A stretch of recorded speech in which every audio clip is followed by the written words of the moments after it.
ಇದ್ದೀರಾ news first. ನಾನು ಪ್ರತೀಕ್ಷಾ.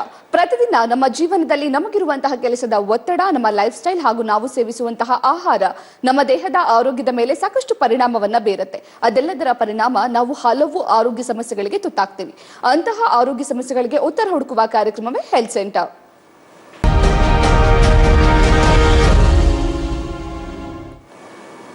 ವೀಕ್ಷಕರು, ಇವತ್ತಿನ ಕಾರ್ಯಕ್ರಮದಲ್ಲಿ ನಾವು ಆರ್ಥರೈಟಿಸ್ ಬಗ್ಗೆ ಮಾತನಾಡ್ತಾ ಇದ್ವಿ. ಹಾಗಾದ್ರೆ ಆರ್ಥರೈಟಿಸ್ ಅಂದ್ರೆ ಏನು, ಯಾವೆಲ್ಲ ಕಾರಣಗಳಿಂದಾಗಿ ಆರ್ಥರೈಟಿಸ್ ಬರುತ್ತೆ, ಜೊತೆಗೆ ಆರ್ಥರೈಟಿಸ್ಗೆ ನಮ್ಮ ಹೋಮಿಯೋಪತಿಯಲ್ಲಿ ಟ್ರೀಟ್ಮೆಂಟ್ ಯಾವ ರೀತಿ ಆಗಿದೆ, ಇದೆಲ್ಲದರ ಬಗ್ಗೆ ಮಾತನಾಡೋದಕ್ಕೆ ಇವತ್ತು ನಮ್ಮ ಜೊತೆ ಇದ್ದಾರೆ ಡಾಕ್ಟರ್ ಅನ್ನಪೂರ್ಣ ಅವರು. ಬನ್ನಿ ಅವರನ್ನ ಕಾರ್ಯಕ್ರಮಕ್ಕೆ ವೆಲ್ಕಮ್ ಮಾಡ್ತಾ ಕಾರ್ಯಕ್ರಮ ಶುರು ಮಾಡೋಣ.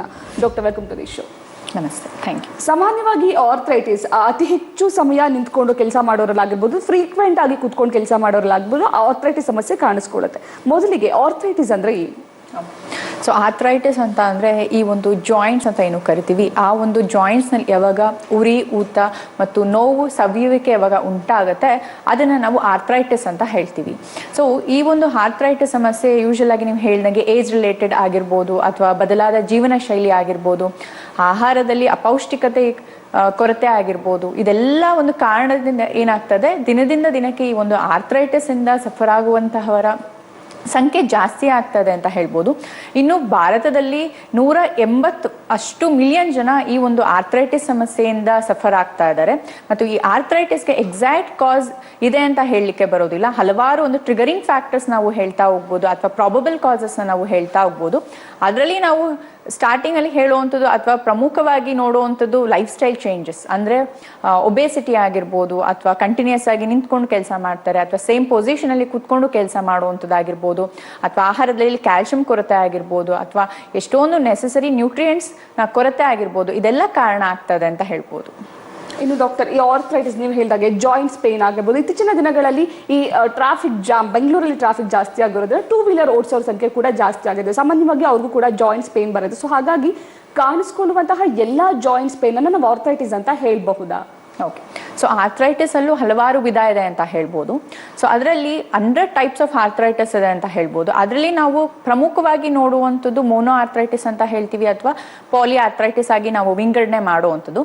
ಮೋನೋ ಆರ್ಥರೈಟಿಸ್ ಅಂತ ಅಂದರೆ ಯಾವಾಗ ಈ ಒಂದು ಒಂದೇ ಜಾಯಿಂಟ್ಗಳಲ್ಲಿ ಅಥವಾ ಒಂದೇ ಜಾಯಿಂಟ್ನಲ್ಲಿ ಯಾವಾಗ ಊತ ಕಾಣಿಸ್ಕೊಳ್ಳುತ್ತೆ, ಅಥವಾ ಒಂದೇ ಜಾಯಿಂಟ್ನಲ್ಲಿ ಯಾವಾಗ ನೋವು ಕಾಣಿಸ್ಕೊಳ್ಳುತ್ತೆ, ಅದನ್ನು ನಾವು ಮೋನೋ ಆರ್ಥರೈಟಿಸ್ ಅಂತ ಹೇಳ್ತೀವಿ. ಇನ್ನು ಪಾಲಿ ಆರ್ಥರೈಟಿಸ್ ಅಂತ ಅಂದರೆ ಮಲ್ಟಿಪಲ್ ಜಾಯಿಂಟ್ಸ್ಗಳಲ್ಲಿ ಯಾವಾಗ ನೋವು ಕಾಣಿಸ್ಕೊಳ್ಳುವಂಥದ್ದು, ಊತ ಕಾಣಿಸ್ಕೊಳ್ಳುವಂಥದ್ದು, ಸ್ಟಿಫ್ನೆಸ್ ಕಾಣಿಸ್ಕೊಳ್ಳುವಂಥದ್ದು, ಹೀಗೆ ನಾವು ವಿಂಗಡಣೆ ಮಾಡ್ತಾ ಹೋಗ್ಬೋದು. ಇನ್ನು ಮೋನೋ ಆರ್ಥರೈಟಿಸ್ನಲ್ಲೂ ಹಲವಾರು ವಿಧ ಇದೆ ಅಂತ ಹೇಳ್ಬೋದು. ಸೆಪ್ಟಿಕ್ ಆರ್ಥರೈಟಿಸ್ ಅಂತ ಹೇಳ್ತೀವಿ, ಗೌಟ್ ಅಂತ ಹೇಳ್ತೀವಿ. ಇನ್ನು ಪಾಲಿ ಆರ್ಥರೈಟಿಸ್ನಲ್ಲಿ ನಾವು ಸಾಮಾನ್ಯವಾಗಿ ನೋಡುವಂಥದ್ದು ಆಸ್ಟಿಯೋ ಆರ್ಥರೈಟಿಸ್, ರುಮಟಾಯ್ಡ್ ಆರ್ಥರೈಟಿಸ್ ಮತ್ತು ಸೋರಿಯಾಟಿಕ್ ಆರ್ಥರೈಟಿಸ್. ಈ ಎಲ್ಲ ಸಮಸ್ಯೆಗಳು ಸರ್ವೇ ಸಾಮಾನ್ಯವಾಗಿ ನಾವು ದಿನನಿತ್ಯದ ನಮ್ಮ ಪ್ರಾಕ್ಟೀಸ್ನಲ್ಲಿ ನೋಡುವಂಥದ್ದು. ಇನ್ನು ಇತ್ತೀಚಿನ ದಿನಗಳಲ್ಲಿ ವಯಸ್ಕರಲ್ಲಿ ಆರ್ಥರೈಟಿಸ್ ಜಾಸ್ತಿ ಕಾಣಿಸ್ಕೊಳ್ತಾ ಇದೆ. ಅದಕ್ಕೆ ಕಾರಣ ಏನು? ಕೇವಲ ಲೈಫ್ ಸ್ಟೈಲ್ ಡಿಸಾರ್ಡರ್ ಇಂದ ಮಾತ್ರ ಈ ರೀತಿ ಆಗ್ತಿದೆಯಾ? ಓಕೆ, ಸೊ ಜಿನೋವೈಲ್ ಆರ್ಥರೈಟಿಸ್ ಅಂತ ಹೇಳ್ತೀವಿ. ಇದು ಮಕ್ಕಳಲ್ಲೂ ಕೂಡ ಆರ್ಥರೈಟಿಸ್ ಸಮಸ್ಯೆ ಕಾಣಿಸ್ಕೊಳ್ಬೋದು. ಇನ್ನು ಈ ಒಂದು 30s 40s ಅವರಲ್ಲೂ ಕೂಡ ಈ ಒಂದು ಆರ್ಥರೈಟಿಸ್ ಸಮಸ್ಯೆ ಕಾಣಿಸ್ಕೊಳ್ತಾ ಇದೆ. ಸೊ ಈ ಒಂದು ಇವಾಗ ಮುಂಚೆ ಎಲ್ಲಾನು ಆರ್ಥರೈಟಿಸ್ ಸಮಸ್ಯೆ 60 ಏಜ್ ಆದ್ಮೇಲೆ ಬರ್ತಾ ಇತ್ತು ಅಂತ ಒಂದು ಥಿಯರಿ ಇತ್ತು. ಬಟ್ ಇವಾಗ ಏನಾಗ್ತದೆ ಅಂತ ಅಂದ್ರೆ 30 ವರ್ಷದಲ್ಲೂ ಅವರಲ್ಲೂ ಕೂಡ ನಾವು ಸಾಮಾನ್ಯವಾಗಿ ನೋಡ್ತಾ ಇದ್ದೀವಿ. ಇನ್ನು 10 ವರ್ಷ ಮಕ್ಕಳಲ್ಲೂ ಕೂಡ ನೋಡ್ತಾ ಇದ್ದೀವಿ. ಪ್ರಮುಖವಾಗಿ ಇದೇನು ಕಾರಣ ಆಗ್ತದೆ ಅಂತಂದ್ರೆ ಬದಲಾದ ಜೀವನ ಶೈಲಿಯಿಂದಾಗಿ ಈ ರೀತಿಯಾದಂತಹ ಸಮಸ್ಯೆಗಳು, ಆರ್ಥರೈಟಿಸ್ ಸಮಸ್ಯೆಗಳು ಅಥವಾ ಲೈಫ್ ಸ್ಟೈಲ್ ಡಿಸಾರ್ಡರ್ಗೆ ಸೇರ್ಕೊಳ್ತಾ ಇದೆ ಅಂತ ಹೇಳ್ಬೋದು. ಇನ್ನು ಯೂಶಲಿ ಆಹಾರ ಪದ್ಧತಿ, ಯಾವುದೇ ಆರೋಗ್ಯ ಸಮಸ್ಯೆ ಆಗಿದ್ರು ಕೂಡ ಆಹಾರ ಪದ್ಧತಿ ಸರಿಯಾಗಿರ್ಬೇಕು ಅಂತ ಹೇಳ್ತಾರೆ. ಹಾಗಾಗಿ ಆರ್ಥರೈಟಿಸ್ ನೀವು ಹೇಳಿದ್ರೆ ಟ್ರಿಗರಿಂಗ್ ಪಾಯಿಂಟ್ಸ್ ಇರುತ್ತೆ ಅಂತ. ಸೊ ಯಾವ್ದಾದ್ರು ಆಹಾರ ಸೇವನೆ ಮಾಡಿದಾಗ ಆರ್ಥರೈಟಿಸ್ ಟ್ರಿಗರ್ ಆಗುವಂತಹ ಚಾನ್ಸಸ್ ಇರುತ್ತಾ? ಪೇನ್ ಜಾಸ್ತಿ ಆಗುವಂತಹ ಚಾನ್ಸಸ್ ಇರುತ್ತಾ?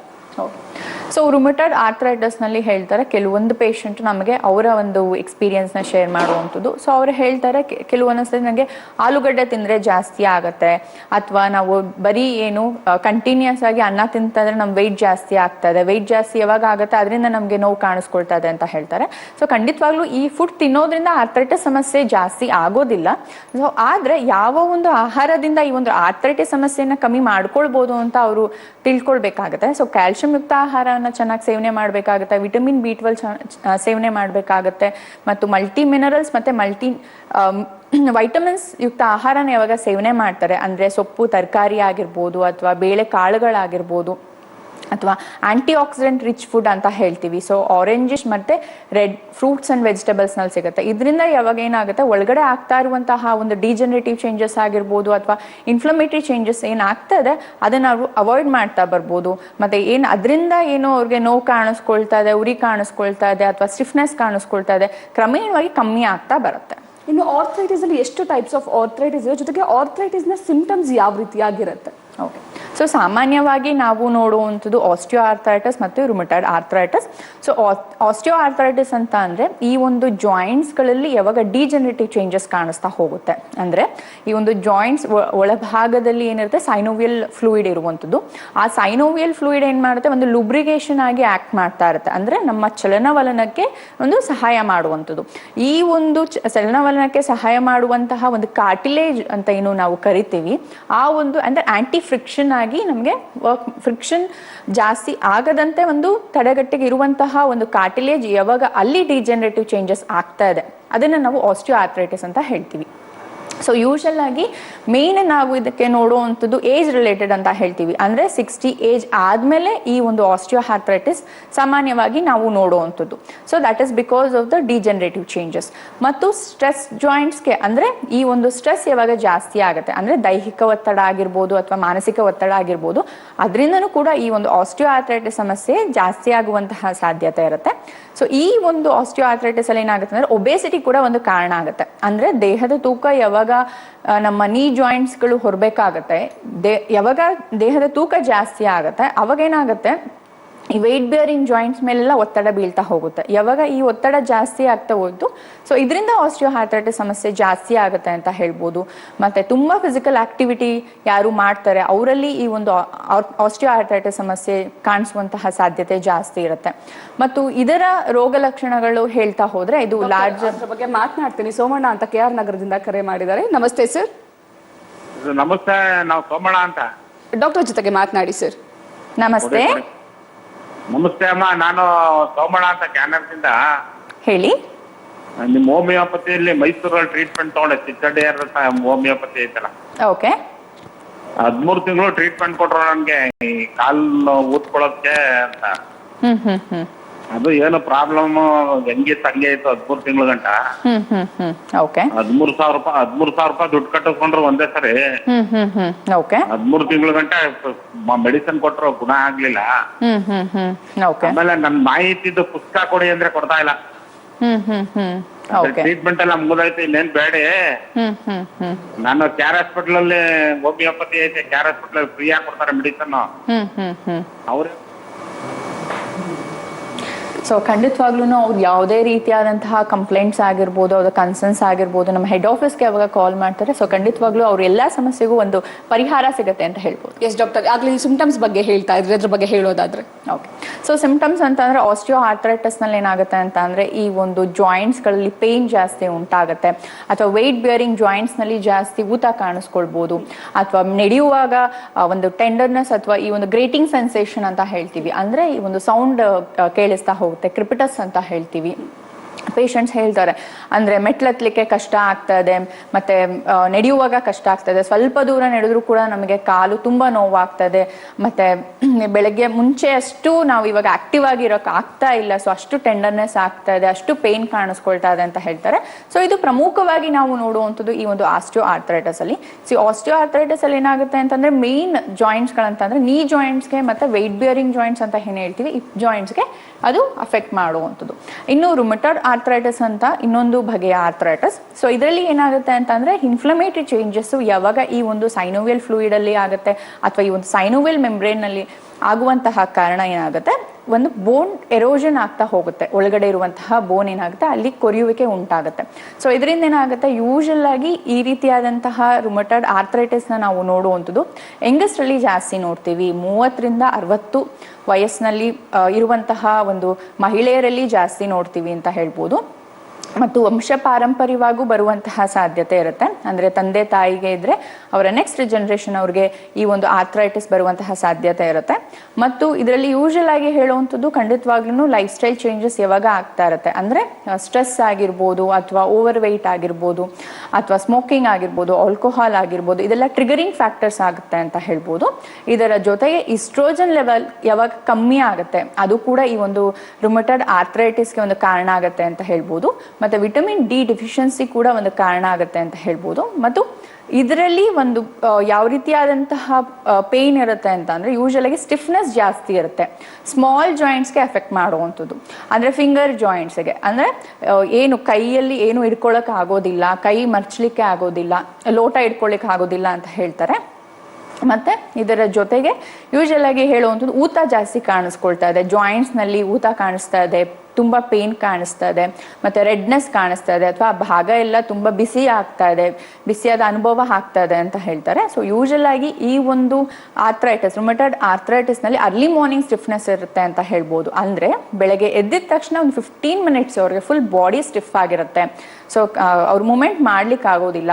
ಸೊ ಈ ರೀತಿಯಾದಂತಹ ರೋಗ ಲಕ್ಷಣನ ನಾವು ರುಮಟೆಡ್ ಆರ್ಥ್ರೈಟಿಸ್ನಲ್ಲಿ ನಾವು ನೋಡ್ತೀವಿ. ಎಸ್ ಡಾಕ್ಟರ್, ನಿಮ್ಮ ಹತ್ರ ಮತ್ತಷ್ಟು ಮಾತನಾಡ್ತೀನಿ. ವೀಕ್ಷಕರು, ಇವತ್ತಿನ ಕಾರ್ಯಕ್ರಮದಲ್ಲಿ ಆರ್ಥ್ರೈಟಿಸ್ ಬಗ್ಗೆ ಮಾತನಾಡ್ತಾ ಇದ್ದೀವಿ. ಹಾಗಾಗಿ ಇದಕ್ಕೆ ಸಂಬಂಧಪಟ್ಟಂತಹ ಸಮಸ್ಯೆಗಳಿದ್ದಲ್ಲಿ ನೀವು ಕೂಡ ಕಾರ್ಯಕ್ರಮಕ್ಕೆ ಕರೆ ಮಾಡಿ ಡಾಕ್ಟರ್ ಜೊತೆಗೆ ಮಾತನಾಡಬಹುದು. ಕಾರ್ಯಕ್ರಮ ಮುಂದುವರಿಯುತ್ತೆ. ಬ್ರೇಕ್ ಆದ್ಮೇಲೆ ಹೆಲ್ತ್ ಸೆಂಟರ್ ನೇರ ಪ್ರಸಾರ ಕಾರ್ಯಕ್ರಮಕ್ಕೆ ಸ್ವಾಗತ. ಇವತ್ತಿನ ಕಾರ್ಯಕ್ರಮದಲ್ಲಿ ಆರ್ಥ್ರೈಟಿಸ್ ಬಗ್ಗೆ ಮಾತನಾಡ್ತಾ ಇದ್ದೀವಿ. ಬಗ್ಗೆ ಮಾತನಾಡೋದಕ್ಕೆ ಡಾಕ್ಟರ್ ಅನ್ನಪೂರ್ಣ ಅವರು ನಮ್ಮ ಜೊತೆ ಇದ್ದಾರೆ. ಬನ್ನಿ ಅವರ ಹತ್ರ ಮಾತನಾಡ್ತಾ ಹೋಗೋಣ. ಮ್ಯಾಮ್, ಈ ಆರ್ಥ್ರೈಟಿಸ್ ಇಂದ ಉಂಟಾಗುವಂತಹ ನೋವನ್ನ, ಈ ಪೇನ್ ಮ್ಯಾನೇಜ್ಮೆಂಟ್ ಯಾವ ರೀತಿಯಾಗಿ ಮಾಡಬೇಕು ಹಾಗಾದ್ರೆ? ಓಕೆ, ಸೊ ಫಸ್ಟ್ ಡಯಾಗ್ನೋಸಿಸ್ ಮಾಡ್ಕೊಳ್ಬೇಕಾಗತ್ತೆ. ಸೊ ಪದೇ ಪದೇ ಪೇಯ್ನ್ ಬರ್ತಾ ಇದೆ, ಅಥವಾ ನಮ್ಮ ಜಾಯಿಂಟ್ಸ್ಗಳೆಲ್ಲನೂ ಮುಂಚೆ ಥರ ನಾವು ಓಡಾಡ್ಲಿಕ್ಕೆ ಆಗ್ತಾ ಇಲ್ಲ, ಸೊ ಆ ಥರ ಯಾವಾಗ ಅಬ್ಸರ್ವ್ ಮಾಡ್ತಾರೆ, ಸೊ ಖಂಡಿತವಾಗ್ಲೂ ವೈದ್ಯರನ್ನು ಭೇಟಿ ಮಾಡಿ ಏನು ಸಮಸ್ಯೆ ಆಗಿದೆ, ಇದು ಆರ್ಥ್ರೈಟಿಸ್ ಸಮಸ್ಯೆನಾ ಅಥವಾ ಬೇರೆ ಸಮಸ್ಯೆನಾ, ಅಥವಾ ಈ ಒಂದು ಅಪೌಷ್ಟಿಕತೆಯಿಂದ ಬರ್ತಾ ಇದೆಯಾ ಅಂತ ಅವರು ತಿಳ್ಕೊಳ್ಬೇಕಾಗತ್ತೆ. ಸೊ ಅದನ್ನು ತಿಳ್ಕೊಂಡು ಅದರ ಮೇಲೆ ಅವರು ಚಿಕಿತ್ಸೆ ಅವಶ್ಯಕತೆ ಇದ್ದರೆ ತಗೊಳ್ಬೇಕಾಗತ್ತೆ. ಸೊ ಇಲ್ಲ ಅಂತ ಅಂದರೆ ಆಹಾರದಲ್ಲಿ ಅವರು ಬದಲಾವಣೆ ಮಾಡ್ಕೊಳ್ತಾರೆ. ಯಾವಾಗ ಪ್ರೋಟೀನ್ ರಿಚ್ ಫುಡ್ ತಗೊಳ್ಬೇಕಾಗತ್ತೆ, ಅಥವಾ ಕ್ಯಾಲ್ಶಿಯಂ ಯುಕ್ತ ಆಹಾರನ ತಗೊಳ್ಬೇಕಾಗತ್ತೆ. ಸೊ ಈ ರೀತಿಯಾಗಿ ಆಹಾರದಲ್ಲೇ ಅವರು ಸರಿ ಮಾಡ್ಕೊಳ್ಳೋಂತಹ ಸಾಧ್ಯತೆ ಇರುತ್ತೆ. ಸೊ ಇನ್ನು ಆರ್ಥ್ರೈಟಿಸ್ ಸಮಸ್ಯೆ ಇದ್ದಲ್ಲಿ ಅದರಿಂದ ನೋವು ಕಾಣಿಸ್ಕೊಳ್ತಾ ಇದೆ ಅಂತ ಅಂದರೆ, ನೀವು ಮ್ಯಾನೇಜ್ಮೆಂಟ್ ಬಗ್ಗೆ ಕೇಳಿದ್ರಿ. ಸೊ ಮ್ಯಾನೇಜ್ಮೆಂಟ್ ಅಂತ ಅಂದರೆ ಯೂಶಲ್ ಆಗಿ ಹಾಟ್ ವಾಟರ್ ಫರ್ಮೆಂಟೇಷನ್ ತಗೊಳ್ಳುವಂಥದ್ದು, ಅಥವಾ ಮಸಾಜ್ ಮಾಡ್ಕೊಳ್ಳುವಂಥದ್ದು. So whatever it is, ಆ ತಕ್ಷಣಕ್ಕೆ ಮಾತ್ರ ಅವ್ರಿಗೆ ಪೇಯ್ನ್ ರಿಲೀಫ್ ಆಗುತ್ತೆ. ಸೊ ಅದು ಸಮಸ್ಯೆ ಇರುವಂಥದ್ದು ಒಳಗಡೆಯಿಂದ. ಸೊ ಯಾವಾಗ ಒಳಗಡೆ ಇರುವಂತಹ ಸಮಸ್ಯೆಗೆ ಚಿಕಿತ್ಸೆ ಆದಲ್ಲಿ ಅದರಿಂದ ಆಗ್ತಾ ಇರುವಂತಹ ಸಿಂಪ್ಟಮ್ಸ್ಗೆ ರಿಲೀಫ್ ಕಾಣಿಸ್ತಾ ಬರುತ್ತೆ. ಸೊ ಹಾಗಾಗಿ ಅವರು ಸಮಸ್ಯೆ ಏನಿದೆ ಆ ಸಮಸ್ಯೆಗೆ ಅವರು ಚಿಕಿತ್ಸೆನ ಪಡ್ಕೊಳ್ಬೇಕಾಗತ್ತೆ. ಸೊ ಪೇಯ್ನ್ ಮ್ಯಾನೇಜ್ಮೆಂಟ್ಗೆ ಅಂತ ಸೊ ಪೇಯ್ನ್ ಕಿಲ್ಲರ್ಸ್ನ ಯಾವಾಗ ಜಾಸ್ತಿ ತಗೊಳ್ತಾರೆ, ಸೊ ಖಂಡಿತವಾಗ್ಲೂ ಅದೇನಾಗುತ್ತೆ, ಪೇಯ್ನ್ ಮಾತ್ರ ಕಮ್ಮಿ ಆಗುತ್ತೆ, ಆದರೆ ಒಳಗಡೆ ಏನು ಸಮಸ್ಯೆ ಏನಾಗ್ತಾ ಇರುತ್ತೆ ಅದು ಪ್ರೋಗ್ರೆಸ್ ಆಗ್ತಾ ಇರುತ್ತೆ ಅಂತ ಹೇಳ್ಬೋದು. ಎಸ್ ಡಾಕ್ಟರ್, ಇವಾಗ ನೀವೇ ಹೇಳಿದಾಗೆ ಪೇನ್ ಕಿಲ್ಲರ್ ಇಂಜೆಕ್ಷನ್ ಅಂದರೆ ಪೇನ್ ಬರ್ತಾ ಇದೆ, ಆರ್ಥ್ರೈಟಿಸ್ ನೀವು ಹೇಳಿದಾಗ ಅದನ್ನ ಡಯಾಗ್ನೈಸ್ ಮಾಡಿಸ್ಕೋಬೇಕು, ಜೊತೆಗೆ ಟ್ರೀಟ್ಮೆಂಟ್ ಅನ್ನ ತಗೊಳ್ಬೇಕು. ಕೆಲವೊಬ್ರು ಏನು ಮಾಡ್ತಾರೆ, ಇಮಿಡಿಯೇಟ್ ಸೊಲ್ಯೂಷನ್ ಬೇಕು, ಗೂಗಲ್ ಚೆಕ್ ಮಾಡುವಂಥದ್ದು, ಮತ್ತೆ ಇಮಿಡಿಯೇಟ್ ಯಾವ್ದಾದ್ರು ಪೇನ್ ಕಿಲ್ಲರ್ ಟ್ಯಾಬ್ಲೆಟ್ಸ್ ತಗೊಳ್ಳುವಂಥದ್ದು, ಅಥವಾ ಯಾವ್ದಾದ್ರು ಆಯಿಲ್ ಅಪ್ಲೈ ಮಾಡುವಂಥದ್ದು, ಈ ರೀತಿಯಾಗಿ ಮಾಡ್ತಾರೆ. ಸೊ ಈ ರೀತಿ ಟೆಂಪರರಿ ಸೊಲ್ಯೂಷನ್ಸ್ ಅನ್ನ ಹುಡ್ಕೊಳ್ತಾರೆ. ಸೊ ಆರ್ಥ್ರೈಟಿಸ್ನ ನೆಗ್ಲೆಕ್ಟ್ ಮಾಡ್ತಾ ಹೋದ್ರೆ ಯಾವ ರೀತಿಯಾದಂಥ ಕಾಂಪ್ಲಿಕೇಶನ್ಸ್ ಆಗುತ್ತೆ ಅದರಿಂದ? ಓಕೆ, ಸೊ ಆರ್ಥ್ರೈಟಿಸ್ನ ಆರಂಭಿಕ ಹಂತದಲ್ಲೇ ಜಸ್ಟ್ ಪೇಯ್ನ್ ಮ್ಯಾನೇಜ್ಮೆಂಟ್ಗೋಸ್ಕರ ಅವ್ರು ಯಾವಾಗ ಟೆಂಪರರಿ ರಿಲೀಫ್ ಮೊರೆ ಹೋಗ್ತಾರೆ, ಸೊ ಖಂಡಿತವಾಗ್ಲೂ ಒಳಗಡೆ ಡಿಸೀಸ್ ಪ್ರೋಗ್ರೆಸ್ ಆಗ್ತಾ ಹೋಗುತ್ತೆ. ಈ ಡಿಸೀಸ್ ಪ್ರೋಗ್ರೆಸ್ ಆಗ್ತಾ ಇದ್ದಂಗೆ ಕಾಂಪ್ಲಿಕೇಶನ್ಸ್ ಕೂಡ ಅದೇ ರೀತಿಯಾಗಿ ಬರುವಂತಹ ಸಾಧ್ಯತೆ ಇರುತ್ತೆ. ಈಗ ರುಮಟೈಡ್ ಆರ್ಥ್ರೈಟಿಸ್ ಯಾವಾಗ ಆರಂಭಿಕ ಹಂತದಲ್ಲೇ ಅದನ್ನ ನೆಗ್ಲೆಕ್ಟ್ ಮಾಡ್ತಾರೆ, ಸೊ ಖಂಡಿತವಾಗ್ಲೂ ಬೋನ್ ಡಿಫಾರ್ಮಿಟಿ ಆಗುವಂತಹ ಸಾಧ್ಯತೆ ಇರುತ್ತೆ. ಸ್ವಾನ್ ನೆಕ್ ಡಿಫಾರ್ಮಿಟಿ ಅಂತ ಹೇಳ್ತೀವಿ. ಅಂದ್ರೆ ಏನು, ಈ ಒಂದು ಕೈಕಾಲ್ ಮೂಳೆಗಳೆಲ್ಲ ಬಾಕೊಳ್ಳುವಂಥದ್ದು. ಅಂದ್ರೆ ಇದು ಪರ್ಮನೆಂಟ್ ಡಿಫಾರ್ಮಿಟಿ ಆದ್ರೆ ಸೊ ಯಾವುದೇ ರೀತಿಯಾದಂತಹ ಚಿಕಿತ್ಸೆ ಕೂಡ ಇದಕ್ಕೆ ಸಹಾಯ ಆಗೋದಿಲ್ಲ ಅಂತ ಹೇಳ್ಬೋದು. ಮತ್ತೆ ಇದರಿಂದ ಎಷ್ಟೋ ಜನ ಜಾಯಿಂಟ್ಸ್ಗೆ ಅಷ್ಟೇ ಅಲ್ಲ, ಹಾರ್ಟ್ಗೂ ಕೂಡ ಸಮಸ್ಯೆ ಬರುವಂತಹ ಸಾಧ್ಯತೆ ಇರುತ್ತೆ. ಮತ್ತೆ ಎಷ್ಟೋ ಜನ ಡಿಪ್ರೆಷನ್ಗೂ ಕೂಡ ಒಳಗಾಗ್ತಾರೆ. ಮತ್ತೆ ಈ ಒಂದು ಆರ್ಥ್ರೈಟಿಸ್ ಸಮಸ್ಯೆಯಿಂದ ಒಂದೇ ಕಡೆ ಕೂತ್ಕೊಳ್ಬೇಕಾಗಿರುತ್ತೆ, ಅಥವಾ ಫಿಸಿಕಲ್ ಆಕ್ಟಿವಿಟಿ ಸರಿಯಾಗಿ ಮಾಡೋಕ್ಕಾಗ್ತಾ ಇರೋದಿಲ್ಲ. ಅದರಿಂದ ಏನಾಗ್ತಾ ಇರುತ್ತೆ ಅಂದರೆ ವೆಯ್ಟ್ ಗೇನ್ ಕೂಡ ಜಾಸ್ತಿ ಆಗ್ತಾ ಇರುತ್ತೆ. ಯಾವಾಗ ವೆಯ್ಟ್ ಗೇನ್ ಜಾಸ್ತಿ ಆಗ್ತಾ ಇರುತ್ತೆ, ಅದು ಒಬೇಸಿಟಿ ರಿಲೇಟೆಡ್ ಡಿಸಾರ್ಡರ್ಸ್ ಎಲ್ಲನೂ ಶುರುವಾಗ್ತಾ ಬರುತ್ತೆ. ಡಯಾಬಿಟೀಸ್ ಆಗಿರ್ಬೋದು, ಹೈಪರ್ಟೆನ್ಷನ್ ಆಗಿರ್ಬೋದು, ಅಥವಾ ಕೊಲೆಸ್ಟ್ರಾಲ್ ಲೆವೆಲ್ ಜಾಸ್ತಿ ಆಗ್ತಾ ಇರುವಂಥದ್ದಾಗಿರ್ಬೋದು. ಸೊ ಈ ರೀತಿಯಾಗಿ ಒಂದಕ್ಕೊಂದು ಈ ಸಮಸ್ಯೆ ಜಾಸ್ತಿ ಆಗ್ತಾನೆ ಹೋಗುತ್ತೆ ಅಂತ ಹೇಳ್ಬೋದು. ಸೊ ಸ್ಟಾರ್ಟಿಂಗಲ್ಲಿ ಯಾವುದೇ ರೀತಿಯಾದಂತಹ ಸಮಸ್ಯೆ ಬರ್ತದೆ ಅಂತ ಅಂದರೆ ಸೊ ಅದನ್ನು ಒಂದು ಮ್ಯಾನೇಜ್ಮೆಂಟ್ ಮಾಡ್ಕೊಳ್ತಾ ಇರಬೇಕಾಗತ್ತೆ. ಮತ್ತು ಈ ಒಂದು ಸಮಸ್ಯೆಗೆ ಸೂಕ್ತ ಪರಿಹಾರವನ್ನು ಸೂಚನೆ ಮಾಡ್ಕೊಳ್ಬೇಕಾಗತ್ತೆ. ಸೊ ಈ ಕಾಂಪ್ಲಿಕೇಶನ್ಸ್ ಆದಮೇಲೆ ಎಚ್ಚೆತ್ಕೊಳ್ಳೋದ್ರಿಂದ ಖಂಡಿತವಾಗ್ಲೂ ಆ ಒಂದು ಸಫರಿಂಗ್ ಅಂದರೆ ಕೆಲವೊಂದು ಕಂಡೀಷನ್ನ ರಿವರ್ಸ್ ಮಾಡ್ಬೋದಾಗಿರುತ್ತೆ, ಕೆಲವೊಂದು ಕಂಡೀಷನನ್ನು ಇವನ್ ವಿತ್ ದ ಟ್ರೀಟ್ಮೆಂಟ್ ರಿವರ್ಸ್ ಮಾಡಲಿಕ್ಕೆ ಸಾಧ್ಯ ಆಗ್ತಾ ಇರೋದಿಲ್ಲ. ಸೊ ಖಂಡಿತವಾಗ್ಲೂ ಈ ರೀತಿಯಾದಂತಹ ಪೇನ್ ಕಾಣಿಸ್ಕೊಳ್ತಾ ಇದೆ, ತುಂಬ ಸಮಯದಿಂದ ಕಾಣಿಸ್ಕೊಳ್ತಾ ಇದೆ. ಸೊ ಎಷ್ಟೋ ಜನ ನೆಗ್ಲೆಕ್ಟ್ ಮಾಡ್ತಾರೆ, ಸರಿ ನಾವು ಬೆಳಗ್ಗೆಯಿಂದ ಸಂಜೆವರೆಗೂ ವರ್ಕ್ ಮಾಡ್ತೀವಿ, ಆ ಕಾರಣಕ್ಕಾಗಿ ನಮಗೆ ಬಾಡಿ ಪೇನ್ ಕಾಣಿಸ್ಕೊಳ್ತಾ ಇದೆ, ಅಥವಾ ನಿಂತ್ಕೊಂಡೇ ಕಂಟಿನ್ಯೂಸ್ ಆಗಿ ಕೆಲಸ ಮಾಡ್ತಾ ಇರ್ತೀವಿ, ಆ ಕಾರಣದಿಂದ ನಮಗೆ ಈ ಒಂದು ಜಾಯಿಂಟ್ಸ್ ಪೇನ್ ಕಾಣಿಸ್ಕೊಳ್ತಾ ಇದೆ ಅಂತ ಹೇಳ್ತಾರೆ. ಸೊ ಖಂಡಿತವಾಗ್ಲೂ ಪದೇ ಪದೇ ಬರ್ತಾ ಇದೆ, ಅದು ನಿಮಗೆ ತುಂಬ ದಿನನಿತ್ಯದ ಒಂದು ಕೆಲಸದಲ್ಲಿ ತೊಂದರೆ ಆಗ್ತಾ ಇದೆ ಅಂತ ಅಂದ್ರೆ ಸೊ ಅದಕ್ಕೆ ಚಿಕಿತ್ಸೆ ಪಡ್ಕೊಳ್ಳೇಬೇಕಾಗತ್ತೆ. ಸೊ ಏನು ಸಮಸ್ಯೆ ಆಗಿದೆ ಅಂತ ತಿಳ್ಕೊಂಡು ಆ ಒಂದು ಸಮಸ್ಯೆಗೆ ಸೊ ಆದಷ್ಟು ಬೇಗ ನೀವು ಪರಿಹಾರ ಕಂಡುಕೊಳ್ಬೇಕಾಗತ್ತೆ. ಎಸ್ ಡಾಕ್ಟರ್, ಇನ್ನು ಈ ಒಬೆಸಿಟಿ ಇದ್ದಂಥವ್ರಲ್ಲೂ ಕೂಡ ಆರ್ಥ್ರೈಟಿಸ್ ಹೆಚ್ಚಾಗಿ ಕಾಣಿಸ್ಕೊಂಡಿದೆ. ಸೊ ಹಾಗಾಗಿ ಅವ್ರು ಏನು ಮಾಡಬೇಕು ಆರ್ಥ್ರೈಟಿಸ್ನ ಬ್ಯಾಲೆನ್ಸ್ ಮಾಡೋದಕ್ಕೆ ಅಥವಾ ಪೇನ್ ಮ್ಯಾನೇಜ್ಮೆಂಟ್ ಮಾಡೋದಕ್ಕೆ? ಓಕೆ, ಸೊ ಪೇನ್ ನಾನು ಹೇಳ್ದಂಗೆ ಟ್ರೀಟ್ಮೆಂಟ್ ತೊಗೊಳ್ಬೇಕಾಗತ್ತೆ. ಸೊ ಟ್ರೀಟ್ಮೆಂಟ್ ತೊಗೊಂಡು ಆದಮೇಲೆ ಅದರ ಜೊತೆಗೆ ಪೇನ್ ಮ್ಯಾನೇಜ್ಮೆಂಟ್ಗೆ ಸೊ ಆದಷ್ಟು ಈ ಒಂದು ಪೇನ್ ಕಿಲ್ಲರ್ಸ್ನ ಯೂಸ್ ಮಾಡೋದನ್ನ ಸ್ಟಾಪ್ ಮಾಡಬೇಕಾಗತ್ತೆ, ಅಥವಾ ಈ ಪೇನ್ ರಿಲೀಫ್ ಬಾಮ್ನ ಯೂಸ್ ಮಾಡುವಂಥದ್ದು. ಸೊ ಅದನ್ನೇ ಮೇನ್ ಕೋರ್ಸ್ ಆಫ್ ಟ್ರೀಟ್ಮೆಂಟ್ ಆಗಿ ಅವರು ತೊಗೊಳಕ್ಕೆ ಆಗೋದಿಲ್ಲ. ಸೊ ಎಸ್, ಅದರಿಂದ ಅವ್ರಿಗೆ ಸ್ವಲ್ಪ ರಿಲೀಫ್ ಕಾಣಿಸ್ತದೆ, ಎಕ್ಸ್ಟರ್ನಲ್ ಅಪ್ಲಿಕೇಶನ್ಸಿಂದ ಆಯ್ತು ಅಥವಾ ಈ ಪೇನ್ ಬಾಮಿಂದ ಏನು ಸ್ವಲ್ಪ ರಿಲೀಫ್ ಕಾಣಿಸ್ತದೆ ಅದನ್ನು ಅವರು ಯೂಸ್ ಮಾಡ್ಬೋದು. ಸೊ ಅದರ ಜೊತೆಗೆ ಫಿಸಿಯೋಥೆರಪಿ ಹೆಲ್ಪ್ ಆಗುತ್ತೆ. ಸೊ ನಮ್ಮ ಹೋಮಿಯೋಪತಿನಲ್ಲಿ ಚಿಕಿತ್ಸೆ ಯಾವ ರೀತಿಯಾಗಿರುತ್ತೆ ಅಂತಂದರೆ, ಯಾವುದೇ ರೀತಿಯಾದಂತಹ ಆರ್ಥ್ರೈಟಿಸ್ ಸಮಸ್ಯೆಗೆ ನಮ್ಮ ಹತ್ರ ಬಂದಲ್ಲಿ ಸೊ ಖಂಡಿತವಾಗ್ಲೂ ಸಮಸ್ಯೆ ಯಾವ ಹಂತದಲ್ಲಿದೆ ಅಂತ ನಾವು ಡಯಾಗ್ನೋಸ್ ಮಾಡುವಂಥದ್ದು, ಯಾವ ರೀತಿಯಾದಂಥ ಆರ್ಥ್ರೈಟಿಸ್ ಇದೆ ಅಂತ ಒಂದು ಡಯಾಗ್ನೋಸ್ ಮಾಡಿ ಅದರ ತಕ್ಕಂತೆ ನಾವು ರೂಟ್ ಕಾಸ್ ಟ್ರೀಟ್ಮೆಂಟ್ ಅಂತ ಕೊಡ್ತೀವಿ. ಸೊ ಈ ರೂಟ್ ಕಾಸ್ ಟ್ರೀಟ್ಮೆಂಟಲ್ಲಿ ಏನಾಗುತ್ತೆ ಅಂತ ಅಂದರೆ, ನಾನು ಈಗಾಗಲೇ ಎಕ್ಸ್ಪ್ಲೈನ್ ಮಾಡಿದೆ, ಆಸ್ಟಿಯೋ ಆರ್ಥ್ರೈಟಿಸ್ನಲ್ಲಿ ಡಿಜನರೇಟಿವ್ ಚೇಂಜಸ್ ಆಗ್ತಾ ಇರುತ್ತೆ, ಮತ್ತು ಈ ಒಂದು ರುಮೆಟಾಯ್ಡ್ ಆರ್ಥ್ರೈಟಿಸ್ನಲ್ಲಿ ಏನಾಗುತ್ತೆ ಇನ್ಫ್ಲಮೇಟರಿ ಚೇಂಜಸ್ ಆಗ್ತಾ ಇರುತ್ತೆ. ಆ ಒಂದು ಒಳಗಡೆ ಇರುವಂತಹ ಸಮಸ್ಯೆಗೆ ನಾವು ಚಿಕಿತ್ಸೆನ ಕೊಡುವಂಥದ್ದು. ಸೊ ಇಲ್ಲಿ ಯಾವುದೇ ರೀತಿಯಾದಂತಹ ನೋವು ನಿವಾರಕಗಳನ್ನ ಅಥವಾ ಸಿಂಪ್ಟಮ್ಯಾಟಿಕ್ ಟ್ರೀಟ್ಮೆಂಟ್ನ ನಾವು ಯೂಸ್ ಮಾಡೋದಿಲ್ಲ. ಸೊ ಕಾನ್ಸ್ಟಿಟ್ಯೂಷನಲ್ ಟ್ರೀಟ್ಮೆಂಟ್ ಅಂದರೆ ಅವರ ದೇಹ ಪ್ರಕೃತಿಗೆ ಅನುಗುಣವಾಗುವಂತಹ ಚಿಕಿತ್ಸೆನ ನಾವು ಯಾವಾಗ ಕೊಡ್ತಾ ಹೋಗ್ತೀವಿ, ಮತ್ತು ಅವರ ಸ್ಟೇಜ್ನ ನೋಡ್ಕೊಳ್ತಾ ಹೋಗ್ತೀವಿ, ಮತ್ತು ಅವರ ಬಾಡಿ ರೆಸ್ಪಾನ್ಸ್ ಯಾವ ಥರ ಇದೆ, ಡಿಸೀಸ್ ಯಾವ ಥರ ಪ್ರೋಗ್ರೆಸ್ ಆಗ್ತಾ ಇದೆ. ಸೊ ಇದನ್ನೆಲ್ಲರೂ ನಾವು ಕನ್ಸಿಡರ್ ಮಾಡಿಕೊಂಡು ಚಿಕಿತ್ಸೆನ ಹಾಕುವಂಥದ್ದು. ಸೊ ಚಿಕಿತ್ಸೆಯ ಜೊತೆಗೆ ಖಂಡಿತವಾಗ್ಲೂ ಅವರು ಲೈಫ್ ಸ್ಟೈಲ್ ಹೆಲ್ದಿಯಾಗಿರ್ಬೇಕಾಗತ್ತೆ. ಇವಾಗ ಕಂಟಿನ್ಯೂಸ್ ಆಗಿ ಕೂತ್ಕೊಂಡು ಕೆಲಸ ಮಾಡ್ತಾರೆ ಅಂತಂದರೆ ಅದರಲ್ಲಿ ಸಣ್ಣ ಪುಟ್ಟ ಚೇಂಜಸ್ ಮಾಡ್ಕೊಳ್ಬೇಕಾಗತ್ತೆ.